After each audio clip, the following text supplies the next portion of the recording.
Sveiki visi, šiandien eksplorinam apleistą Lentvario dvarą.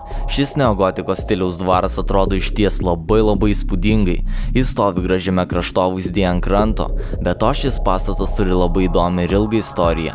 Paskutinis jo valdytojas buvo Eugenijus Tiškevičius. Jis dvarą valdė iki 1939 metų, o paskui dvaras atiteko kitiems asmenims, kurie vykdė jame kitą veiklą, tačiau neilgai. Ir taip gavosi, jog šis įspūdingas statinys tapo apleistas. Na, manau, užteks pasakot ir lekiam vidun. Taigi, į pastatą pateksime per rūsį, žinoma, turime būti labai tylus, nes kitoje pusėje pilna žmonių ir be to gan sunku buvo užtaikyti progą į jį įeiti. Lipam žemynių, kaip ir esame pastato rūsyje, einam į vidų ir tikėjausi rūsį jausmas toks, jog per rūsį nėra patekimo į patį dvarą. Tačiau taip nėra. Tuoj parodysiu jums įėjimą, kurio iš karto nepastebėjau. Štai čia matote patekimą į dvarą, kuris tikrai nėra labai patogus, gan siauras, na bet gerai, kad bent toks. Galima sakyti, esame jau dvaro viduje. Pirmasis vaizdas ir įspūdis tikrai geras, visur gan tuščia, bet labai įdomu. Na ir dabar pradėsime savo kelionę po šį pastatą. Visur kol kas gan tamsu, nes pirmo aukšto langai užkalti. Na ką, einame toliau ir čia matome dar vieną skylę sienoje. Žinoma, per ją ir eisime. Toliau viskas kol kas kaip ir identiška, tuščia, nyku. Na ir kairėje pusėje matome prasideda kažkokie kaip kambarėliai, mėtosi kažkokios tvoros. Na, o dabar keliaujam toliau. Šioje pusėje pagaliau šiek tiek šviesiau. Čia prasideda viena iš laiptinių. Na, o čia matome ilgą koridorių, kuris tikrai labai gerai atrodo. Žinoma, judame šiuo koridoriumi tiesiai, dešinėje kambarys, einam toliau, grindys vietomis įgriuvę. Na ir dabar esame prie pagrindinio įėjimo, štai taip atrodo pagrindinis koridorius, gan platus ir erdvus, o dabar keliaujame toliau. Čia pasuksime į dešinę ir eisime per čia, nes toje vietoje grindys prastos stovi. Na ir perėję toliau ieškosim kažko įdomaus. Štai apie ką aš ir kalbėjau, atrodo, kad čia viskas gali įgriūti. Gerai, dabar einam per šias duris, čia matosi kitos pusės laiptiniai koridoriai, dar daugiau tvorų ir čia jaučiasi keistas kvapas, lyg kažkas būtų degę. Pirmiausia, užeisime į šį kambarį, langai jame lyg apdegę, einam toliau, čia taip pat tuščia ir langų rėmai taip pat apdegę, čia išėjimas, kur ir atėjo. Dabar eisime į šalia laiptų esantį įėjimą ir per jį mes pradedame leistis į antrą pastato rūsį, kaip matote.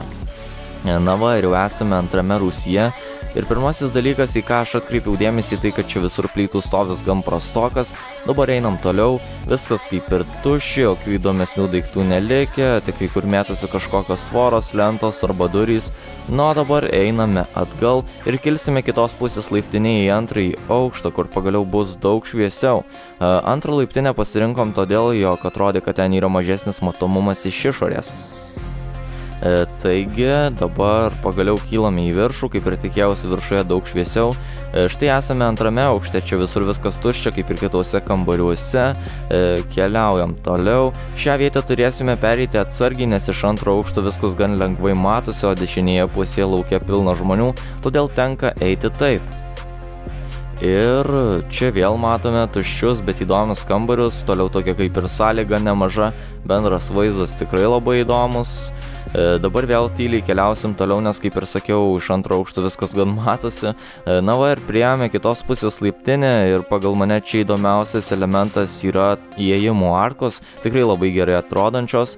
Na, o dabar kilsime į viršų ir užkilę būsime trečiame aukšte, jeigu neklystu. Na ir čia kažkas įdomesnio. Stovi kažkokie metaliniai laiptai, tikriausiai vedantys į pastato bokštą. Dabar apsidairysime aplinkui. Einu tik ant metalinių konstrukcijų, todėl jo grindys atrodo ypatingai plonos. Gerai, dabar keliaujam atgal ir kylam į viršų, nes tenai nieko gero, viskas tuščia. Žiūrėsim, ką gero rasim aukščiau. Štai čia, man atrodo, yra bokšto pradžia, nes toks susiaurėjimas, čia toks kambarėlis.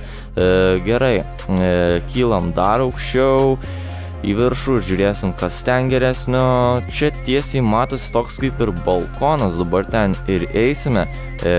Iš tikro vaizdas čia labai gražus, tuoj prieisiu arčiau. Žinoma, man atrodo, čia nesiskaito balkonas, na bet tikrai labai gera ir graži vieta. Taigi beliko tik tai pasišalinti iš pastato, tad manau, varom iš čia.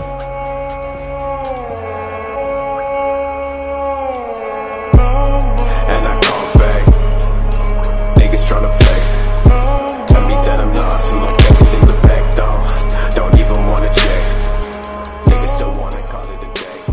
Taigi man labai patiko šis dvaras, jeigu ir jums patiko, spauskit like, prenumeruokit, komentuokit ir iki kito susitikimo.